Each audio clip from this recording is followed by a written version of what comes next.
২৪ ঘণ্টা অসমত থাকিও অসমৰ সমস্যা কি নাজানিলে কংগ্ৰেছৰ যুৱৰাজ ৰাহুল গান্ধীয়ে অসমৰ জ্বলন্ত সমস্যাসমূহ কংগ্ৰেছৰ ৰাজ্যিক নেতৃত্বই কংগ্ৰেছ উপাধ্যক্ষগৰাকীক জনোৱাত ব্যৰ্থ হ'ল। এই অভিযোগ অসম ৰাজ্যিক বিজেপিৰ সভাপতি সৰ্বানন্দ সোণোৱালৰ।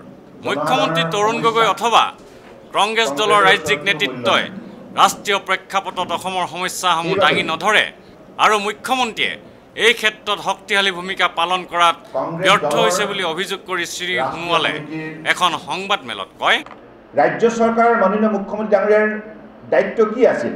তেখেতৰ দায়িত্ব আছিল অসম ৰাজ্যৰ মুখ্যমন্ত্ৰী হিচাপে বৰাক ব্ৰহ্মপুত্ৰ উপত্যকাৰ ২৭খন জিলাৰ অসমীয়া, মাৰোৱাৰী, বিহাৰী, বঙালী, পাঞ্জাবী, নেপালী, হিন্দু, মুছলমান, খ্ৰীষ্টান, বুদ্ধি, জৈন, শিখ এই বৃহত্তৰ অসমীয়া জাতিৰ যিবিলাক জ্বলন্ত সমস্যা আছে, যিবিলাক সমস্যা ৰাজ্য চৰকাৰে সমাধান কৰিব পৰা নাই, সেই সমস্যাবিলাক সমাধান কৰাৰ ক্ষেত্ৰত কংগ্ৰেছৰ কেন্দ্ৰীয় চৰকাৰৰ তৰফৰ পৰা বিশেষ গুৰুত্ব প্ৰদান কৰিব লাগে।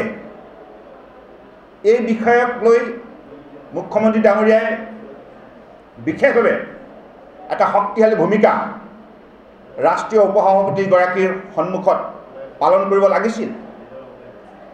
কিন্তু এই কথাটো ইতিমধ্যে স্পষ্ট হৈ গৈছে যে মাননীয় মুখ্যমন্ত্ৰী তৰুণ গগৈ ডাঙৰীয়াই